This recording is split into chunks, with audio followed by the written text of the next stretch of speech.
Centenaire de l'armistice 1918 oblige, les expositions pour commémorer la Grande Guerre fleurissent un peu partout en plaine d'Aunis. C'est le cas à la mairie de Boué et à la salle de l'Archipel à Saint-Médard-d'Aunis.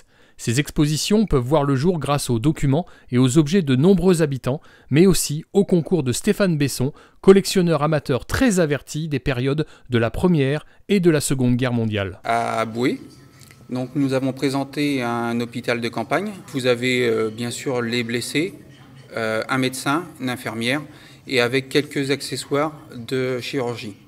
Donc c'est ce qu'on va trouver. Après on va trouver du cadre, du papier, après quelques objets de la vie quotidienne, donc tout ce qui est gamelle, gourde, couvert, objets du tabac. Et après on va retrouver un autre mannequin qui est emblème un peu de La Rochelle puisqu'il est en tenue du 123e début de conflit. Donc là, il est présenté avec la Croix-Rouge. Donc en fait, c'est un brancardier plus du 123e. L'exposition à la mairie de Boué regroupe également de nombreux panneaux explicatifs sur la Première Guerre mondiale et la vie à cette époque, des documents rassemblés avec l'aide des Bouétais et des Bouétaises et grâce au travail d'une passionnée, Françoise Rideau. À Saint-Médard-d'Aunis, on retrouvera également un poilu en tenue de combat, gardant l'entrée de la salle. Donc en fait celui-là, il représente bien le poilu, avec sa grosse barbe et tout.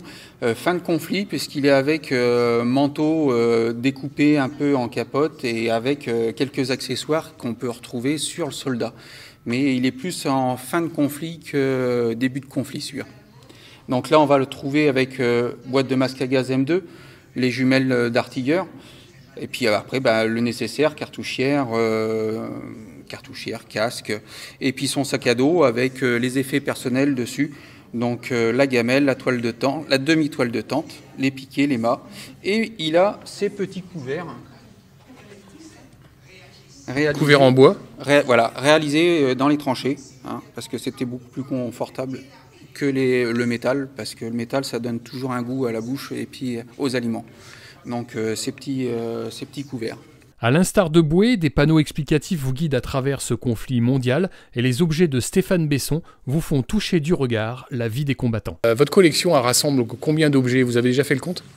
Sachant que ça fait 20 ans que je collectionne, il y a 21 mannequins de montée, il y a presque une vingtaine de tenues en attente, parce que j'ai plus la place pour monter les mannequins. Donc il faudrait un grand local pour pouvoir monter tout ça. Et en objet, je dirais pas loin d'une dizaine de milliers. Donc c'est dans des malles, c'est présenté. Par contre, ma collection vit. Elle reste jamais chez moi. Quand il y en a besoin, elle sort. Elle reste pas renfermée chez moi. Donc elle participe à toutes les expos qu'il peut y avoir. Donc c'est ce qu'il faut savoir, c'est que moi je suis un collectionneur, mais ça m'appartient pas, ça appartient au passé et ça appartient au futur aussi. Parce que plus tard, les jeunes, ils auront plus que ça pour voir un petit peu les objets. Et du coup, c'est un gros patrimoine qui est encore présent, quoi. Alors justement, vous disiez que vous faisiez vivre vos objets, votre collection. Et je crois savoir que vous partez à Montpellier à partir de cette semaine-là, à partir de mercredi ou jeudi, c'est ça? Jeudi. Oui, on part jeudi, alors avec beaucoup de matériel. Parce qu'on est attendu là-bas pour une représentation sur le vendredi, samedi, dimanche. On refait un camp avec une tranchée de 35 mètres et un champ de bataille entièrement devant, avec des effets spéciaux pour les bombardements et tout. Et là, on va représenter donc un campement, un hôpital de campagne, un PC d'officier et après une popote. Donc c'est ce qu'on va représenter là-bas. Et tout le monde en tenue, bien évidemment? Ouais, tout le monde en tenue. On mange comme à l'époque, on dort comme à l'époque dans la paille. Là, il va faire un petit peu frais, mais bon, on a l'habitude maintenant. Donc oui, un très gros camp qui nous attend là, avec à première vue ce qui est prévu pour le vendredi, 800 scolaires. On est prêt à les accueillir sans souci.